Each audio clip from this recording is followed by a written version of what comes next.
జనవరి 7 చరిత్రలో ఈరోజు 1789 జనవరి 7న అమెరికాలో మొదటిసారిగా ఎన్నికలు జరిగాయి.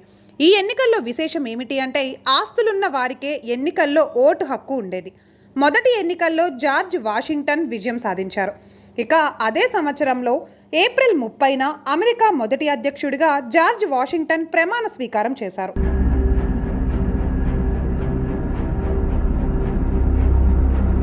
1990 జనవరి 7న పీసా వాల్ టవర్ మొదటిసారిగా పర్యాటకులకు మూసివేయబడింది. కూలిపోయే ప్రమాదం ఉండడంతో టవర్ను మూసివేశారు. ఆ తర్వాత మళ్ళీ 2001లో పర్యాటకుల కోసం తెరవబడింది. ఇది 11 సంవత్సరాల కృషి ఇంకా $27 మిలియన్ల వ్యయం తర్వాత తిరిగి తెరవబడింది. ఈ పీసా టవర్ చరిత్ర గురించి చెప్పాలి అంటే ఈ టవర్ ఇటలీలోని పీసాలో ఉంది. పీసా టవర్ను లీనింగ్ టవర్ ఆఫ్ పీసా అని కూడా పిలుస్తారు. ఈ మినార్ దాని అక్షం నుండి 5 డిగ్రీల కోణంలో వంగి ఉన్నప్పటికీ ఈ మినార్ ఖచ్చితంగా చెక్కు చెదరకుండా ఉంది అని నమ్ముతారు. ఇది అనేక శక్తివంతమైన భూకంపాలను తట్టుకుంది, కానీ ఎప్పుడూ దెబ్బతినలేదు. ఈ టవర్ నిర్మాణం 1173లో ప్రారంభమైందని, 200 ఏళ్ల పాటు ఈ పని కొనసాగిందని చెబుతారు. బోనన్నో పీసానో వాల్ టవర్ ఆఫ్ పీసా రూపకల్పనలో ఘనత పొందారు.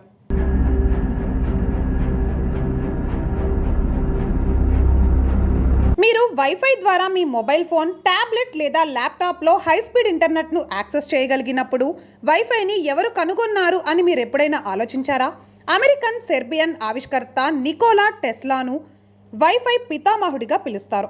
ఆయన 1943 జనవరి 7న న్యూయార్క్లో మరణించాడు. మానవ జాతి మొత్తం చరిత్రను మార్చిన అతి కొద్ది మంది గొప్ప శాస్త్రవేత్తలలో నికోలా టెస్లా ఒకరు.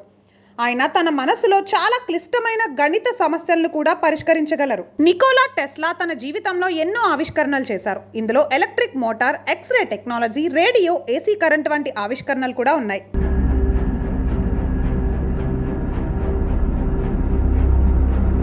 ఇక బాలీవుడ్ నటి దీపికా పదుకొనే 2020 జనవరి 7న జవహర్లాల్ నెహ్రూ యూనివర్సిటీలో జరిగిన నిరసన కార్యక్రమంలో పాల్గొన్నారు.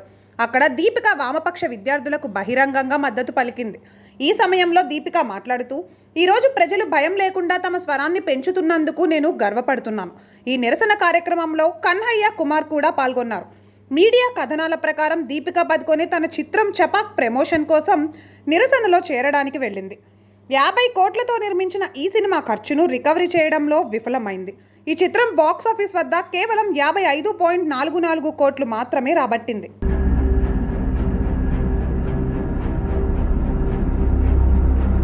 ఇక బాలీవుడ్ నటి బిపాసా బసు 1979 జనవరి 7న న్యూఢిల్లీలో జన్మించారు. బిపాసా బసు మోడలింగ్తో తన కెరీర్ను ప్రారంభించింది. ఆ తర్వాత 2001లో బిపాసా బసు బాలీవుడ్లోకి అడుగుపెట్టింది. అబ్బాస్ మస్తాన్ దర్శకత్వం వహించిన అజ్ఞాతవాసి చిత్రంలో అక్షయ్ కుమార్తో కలిసి బిపాసా కనిపించింది. ఆ తర్వాత 2002లో బిపాసా రాజ్ అనే మరో సినిమా చేసింది. ఇంకా అందులో ఆమె నటన ఇంకా బోల్డ్ గురించి చాలా చర్చనీయాంశమైంది.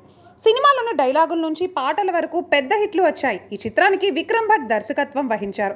ఆ తర్వాత బిపాసా చాలా సినిమాలు చేసింది. బిపాసా కరణ్ సింగ్ గ్రోవర్తో కలిసి 2015లో అలోన్ సినిమాలో నటించింది. ఆ తర్వాత వాళ్ళిద్దరూ పెళ్లి చేసుకున్నారు.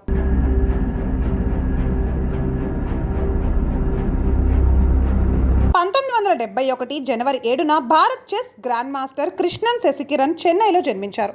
శశికిరణ్ 2000 సంవత్సరంలో కామన్వెల్త్ ఛాంపియన్షిప్లో గ్రాండ్ మాస్టర్ టైటిల్ను సాధించారు. 2001లో ఆయన ప్రతిష్టాత్మకమైన హేస్టింగ్స్ ఇంటర్నేషనల్ చెస్ టోర్నమెంట్ను గెలుచుకున్నారు. ఇక అదే సమయంలో శశికిరణ్ 2020-2021లో రెల్టన్ విన్నర్స్ కప్ చెస్ టైటిల్ను గెలుచుకున్నారు. ఈ పోటీలు ఫైనల్ మ్యాచ్లో ఆయన 2-0తో రష్యన్ గ్రాండ్ మాస్టర్ను ఓడించారు.